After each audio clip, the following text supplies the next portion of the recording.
There's one thing, I'll make sure that this is.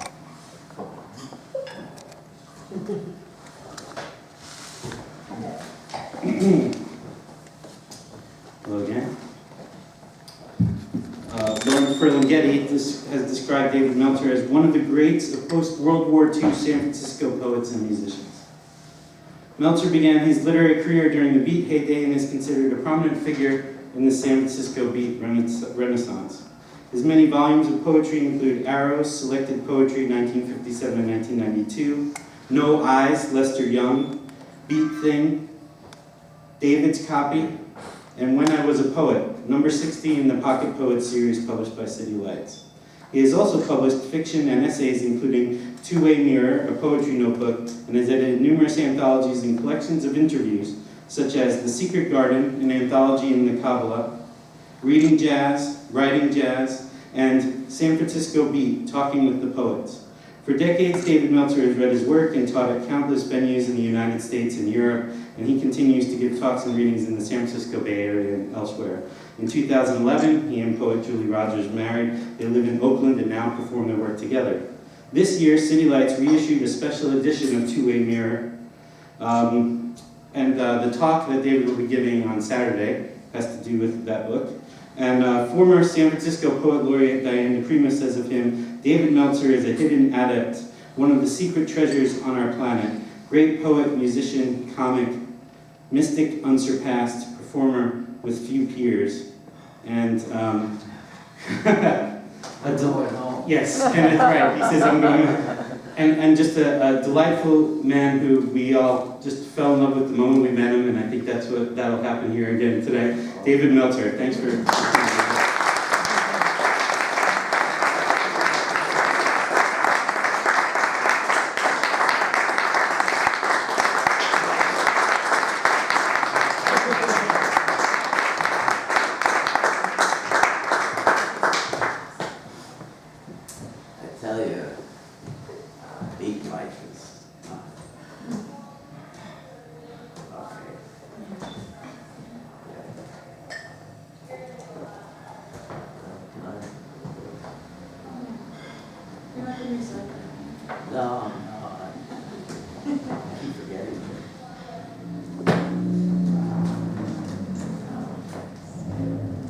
Well, I gotta thank everybody, and especially Tony and our old friend Christopher, the people who own this wonderful place with this terrific exhibit that really resonates from being in San Francisco for decades, and at the beginning of the AIDS crisis and so forth. I love the spirit. Anyway, enough retrospective.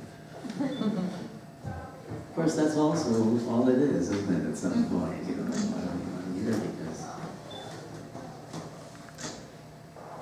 not like, you know, the sort of fantasy of just riffling through your books.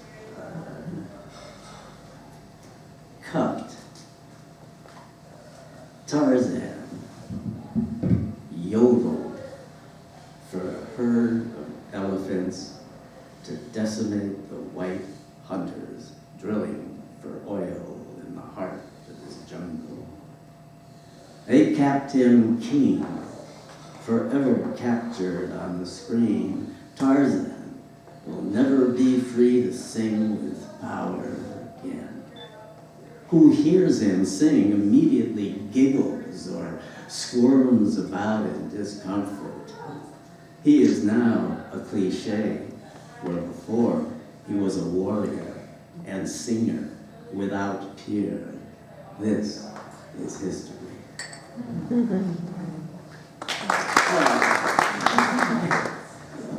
Save it for the standing ovation.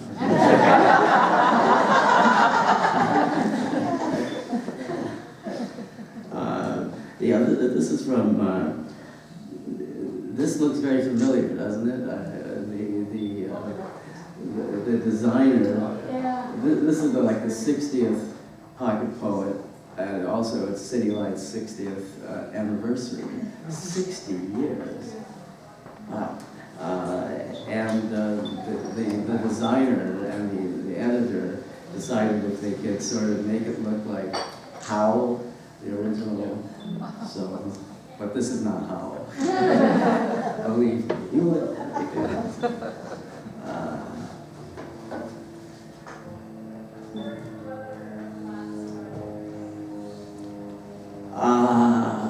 Ego wants everything, all the time, and spaces, silence or blank page lays splayed apart for whatever words passes, art's moment, despite words' deep inability to work. So it was just, it's just one of those days. I mean, it's what? Oh, it's feeding back. It must be my intestinal tract.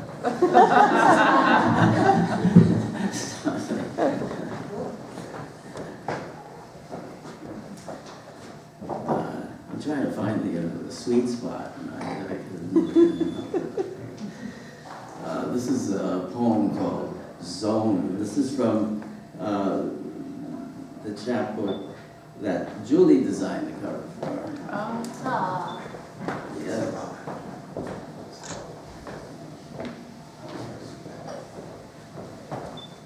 Tech support.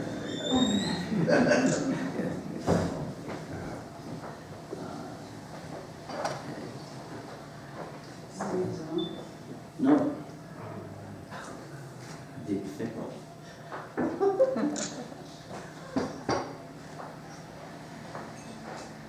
All right, this is a poem called Tisha B'Av, 1952. Tisha B'Av is one of the Jewish holidays of mourning and fasting, and in the traditional shuls or synagogues, the real traditional ones with wood floorboards that squeak and these all worn out mahogany and maple benches, everyone is fasting and wailing, digging it, but I mean, it's part of suffering, tribal community.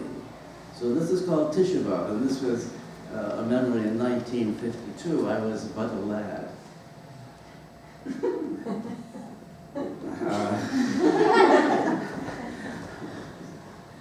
Marty was the first holy man I knew. He was a pale 17-year-old rabbinical student at the Yeshiva University. It was with Marty that I spent Tisha B'Av in 1952. We fasted, went to shul, then walked upon the Rockaway boardwalk, looked at the sea, and watched seagulls strut and scavenge in the sand. Months later, we strolled through a state park. Marty was profoundly silent. I was silent, hoping that a revelation would come into his sacred skull, and I'd be there to hear it and humbly transcribe it for all mankind. We came to an empty playground and sat upon swings, swaying back and forth, our toes gliding through fall leaves. Beyond the trees, a highway. I could hear the sound of trucks and cars passing by. Our silence was so huge, I could hear twigs move. I heard the sound of my blood moving through my veins. Marty finally spoke. Do you see those cars going down the highway? I nodded. Do you see those trees? Yes. Do you know what? No, Marty. What? I asked him, keeper of the great secret key to numbers, letters, God. Marty spoke softly. Bullshit, he said. They're all bullshit. The trees, the cars, the leaves, your sneakers, everything is bullshit. Tisha B'Av night of 19.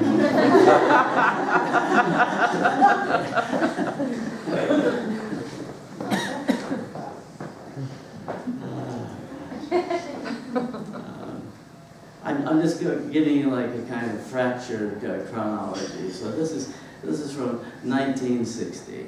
This is called Lamentation for Zap, the Zen monk.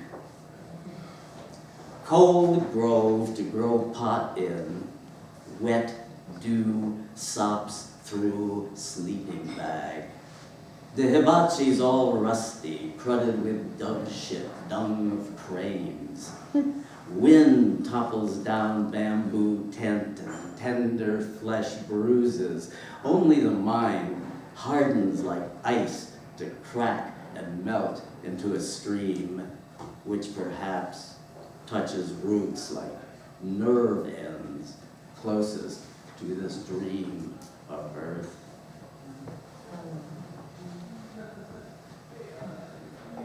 I wrote a series of poems I called Lamentation. You know, it's down to that. The older you get, the more there's to lament. It's just like, you look around and that person's disappeared. There. They stay, but they're not there. This is a lamentation for the great French writer Louis Ferdinand Céline, who had a spotted reputation during World War II and beyond, but was hugely influential as a writer. So this is a lamentation for Céline. Died the day Hemingway blew his brains out in Ketchum. Céline died of contagious poison, crawled on hands and knees to our plate, and puked it all out. Like Artaud Rimbaud, he chopped up his gripes and barfed back at the dogs. Mean fraud Doc loved kids, had none, had icy blue eyes, WW1, that's World War I. Shrapnel in his brain, an electric sander hits a knot hole every second. Disorder prophet, healer, wife beater, one with people who talk to themselves, argue with history's phantoms, confer with shadowy bomb throwers in burgundy silk suits, framed in cinema alleyways, offering up gold for a bridge or a boat or paradise to slay the king, murder the leader. Upstairs, the radio's too loud. Man pounds his head against plaster. A sniper loads up. Another man laughs and bangs his wife head open with a frying pan, rushes her howling to the doctor's pig-pen salon, and Louis Ferdinand swabs out the muck, sews her up, and out she goes. She and the old man, pulled to earth, stumble into Atlantis, knock off a half pint of absinthe. Céline was one with men whose hair grows out of the heart, into the head, and onto the chin, Rumpelstiltskin wolf men. Like them, he saw through the world like a worm through a tomato. Died the day Hemingway blew his brains out in a hunting lodge in Ketchum, watching a mountain range disappear.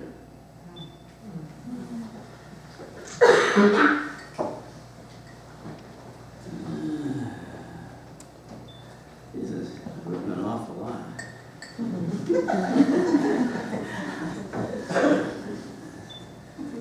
Stop this man before he writes more.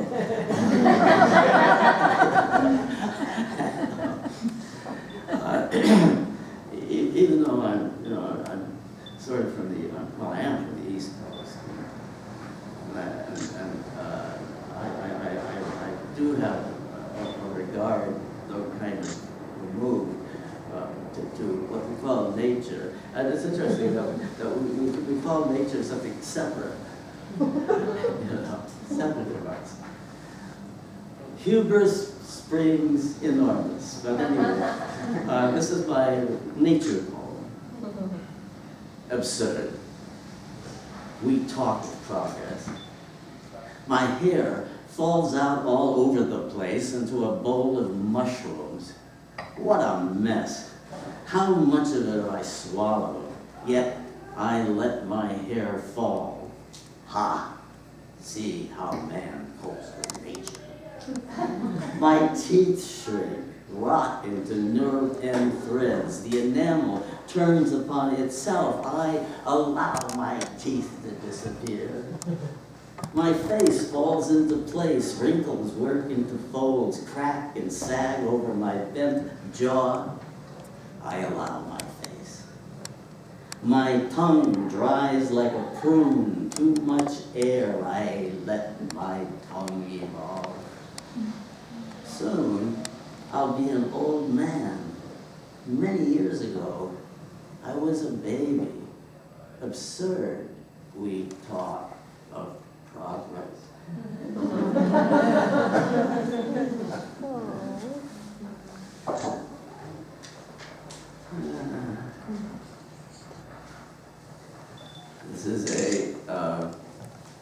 This is a faux sonnet. It's sonnet 6. And it has nothing. At the end, it doesn't. It's not arranged like a sonnet. I just like the word, the name. I'm a poet, and words are my thing, and so sonnet 6. There were 5 before it. This is the 6th one. Gotta get myself in the Shakespearean mode here. It's his birthday, isn't it? Yes. I think, yes, right. Oh God, I hope he's not listening.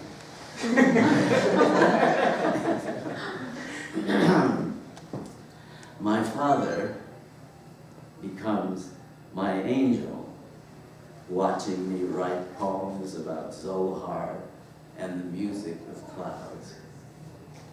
I see him practicing his cello in the middle of the living room, sleeves rolled up, shirt open, pulls the bow across the strings with fury.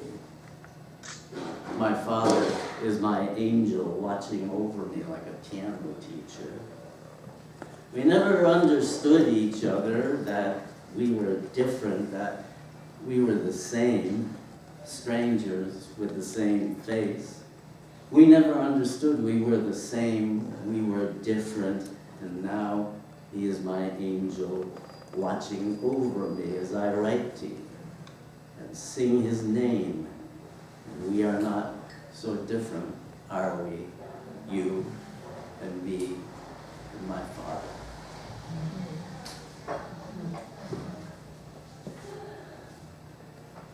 This was another, this was a poem written and performed in a park for the first, I think, the Whole Earth Catalog people. Remember that utopian adventure? They had their first kind of open-air Earth Day kind of festival up in Marin Parks, and they invited, as is their wont, a few native poets. Not Native American poets, but just, you know. So this is called, it's simple. It's simple. One morning, wake up ready for new work, pet the dog. Dog's not there. Rise and shine. Sun's not there. Take a deep breath.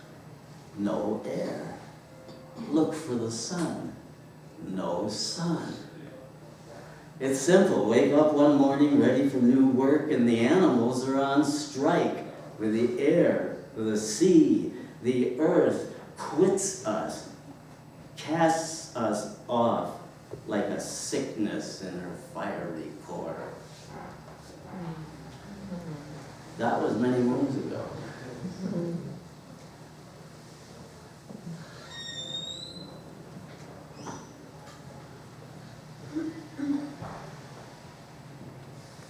This is from, and of course you probably all remember this year, 1980. February 17th, 1982. Thelonious Monk dies my 45th birthday. Years ago, a Seattle DJ told me this story. Thelonious was playing here with the Giants of Jazz group, dodged all requests for interviews, but I got through somehow and found him in his hotel room, laying down. His silence unhinged me. But I kept talking, and after a while, he'd say something, well, nothing really, a grunt. And I asked him what it was that he did. I mean, what he thought when he played. I mean, some dumb thing like that. Like what he thought his music did. Monk didn't answer. He kept looking at the second-hand circular electric clock face on the dresser, and looked at me and said, "I put it down. You gotta pick it up."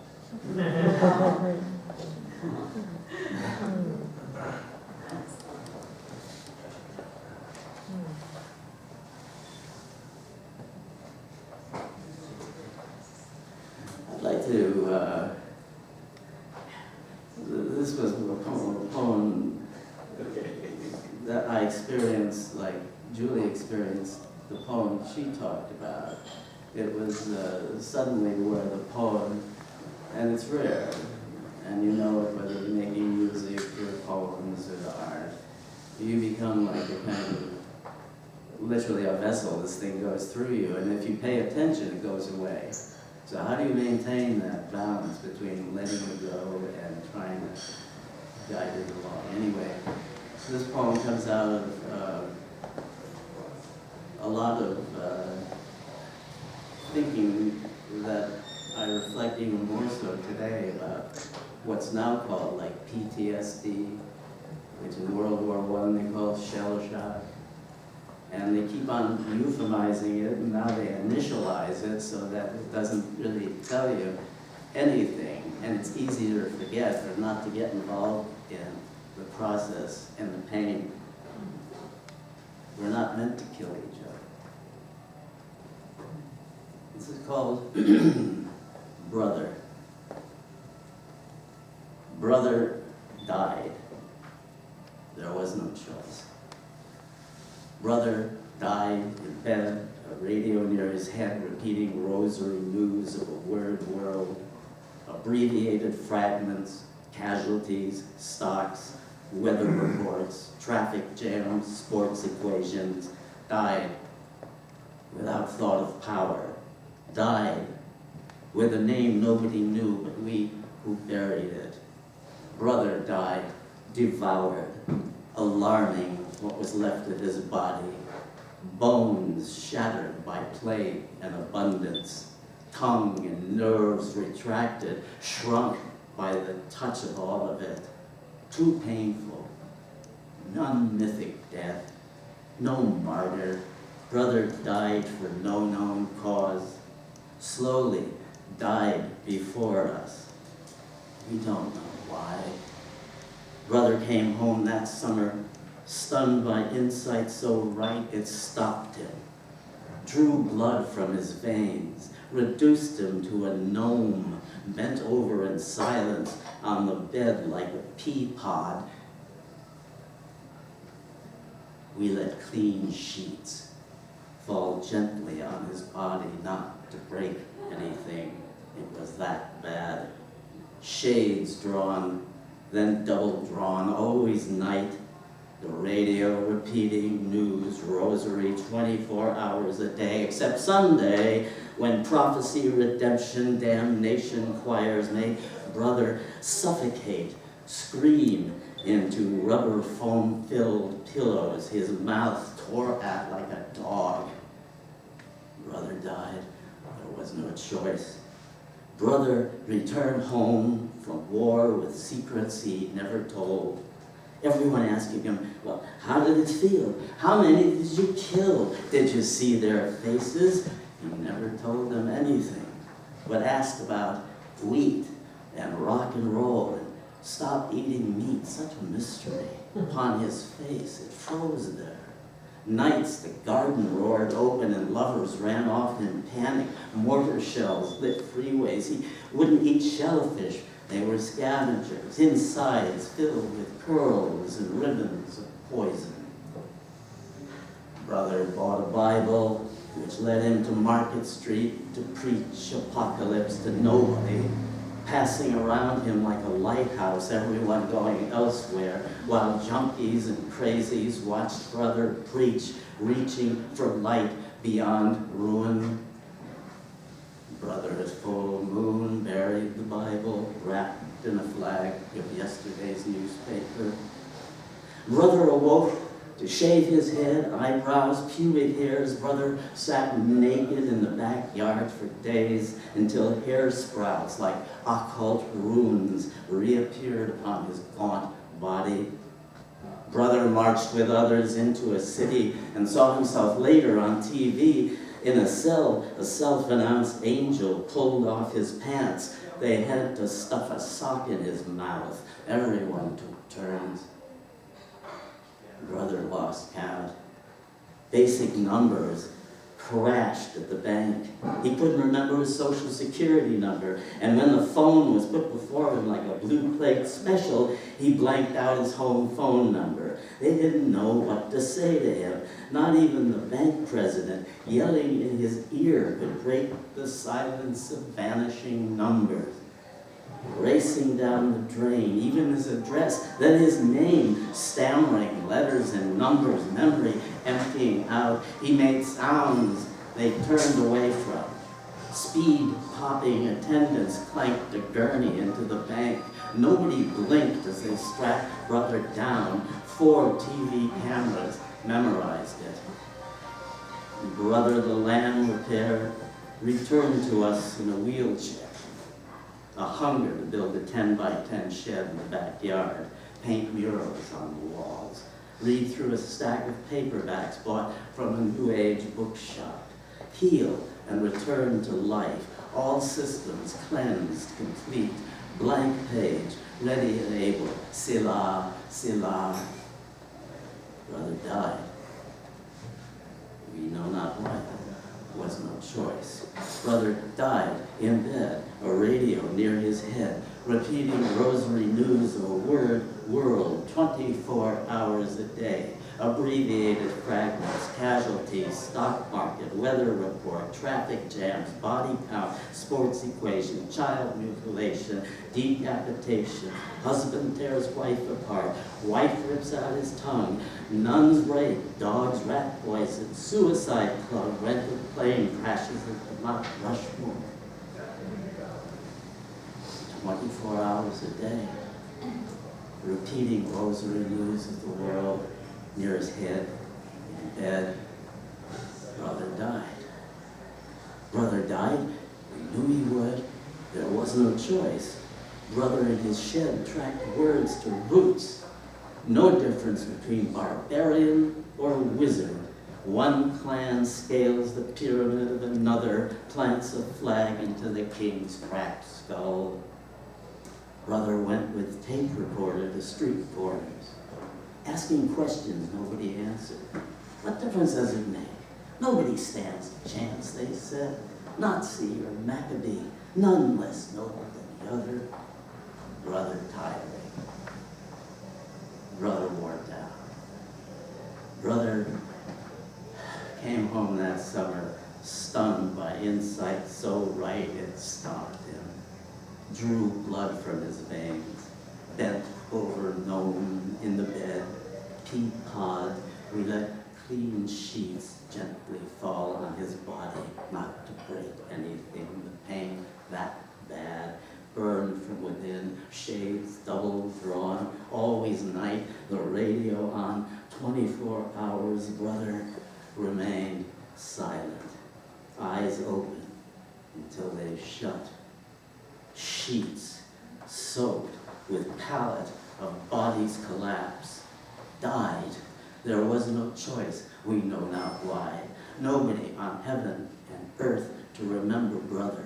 Everyone takes turns forgetting numbers and letters, forgetting faces and shapes, 24 hours a day, I cannot forget.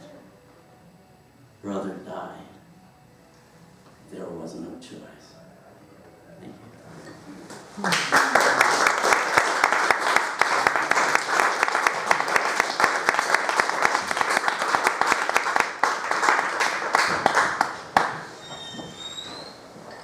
Okay. I think I'm gonna just water.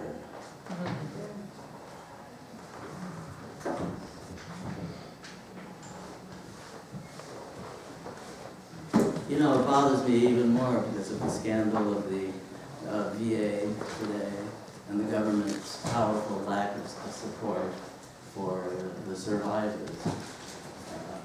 Major support for them going in, but no support, shameful support, and all of the hocus pocus and malarkey that these senators and these people say in their mazes of mystery.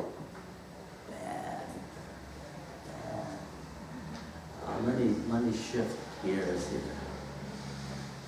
Because I got depressed reading that one. I don't know about you, but that's a real downer. This is the title page, or poem of my book, covered by Julie Rogers. It's really great. Stuntman. I wanted to become a stuntman. Crashing through glass doors, pounding cowboy hero faces on the B-movie barroom floor. Fly out of apartment window, smashed onto parked car roof. Motorcycle off cliff into dark, angry ocean below. Cop car ram into high-speed perk van. Slam raw hand into alien guts. Wrest sword out of samurai grip. Rip grenade tossed by Nazi scar. 10-car pile-up Kong prolongs. Near blackout underwater trapped in a diving bell. After race down an end of Planet Street of fire. End of Planet Street, flipped into the air above ancient volcano. Seatbelt won't unbuckle in quicksand surround. Trapeze snaps me down to no net. Roll through papier-mâché avalanche into surprise iron wall. Fall onto horse, not there. Oak breakaway chair, doesn't on my head. Airplane wing strap won't let my feet go. Rooftop to rooftop leap, misses. Crunch spine chakras into dust. Karate kick in Kishka's rupture spleen. Retraceable nails don't in dueling yogis fight scene. Yes, Plastic Man. Flattened hero accordion in elevator shaft mishap. Stalked by monster orca. Lost 3 fingers already, bent by bad punches. Forget the scene with the lioness in heat.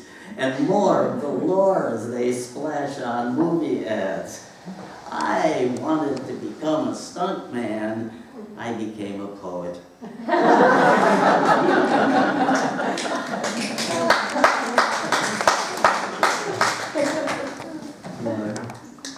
Yeah, I think it's time for my wife Julie Rogers and her husband me. At least I hope so. We do something that we call fours, you know, in jazz. It's that part, you know, towards the end of an arrangement where the soloists all take their turns, and then there's this time where there's a kind of drum solo, but it's only in 4s. So you have one guy blowing something, and then the drum, and then bang. And the only other equivalent I can think of is like if you've ever seen like Wadi Shankar, you've got Ali Rakat and the tablas, and they do the same thing towards the end of one of their ragas. So just start going back and forth, back and forth, back and forth, and then bang. Well, this is sort of equivalent.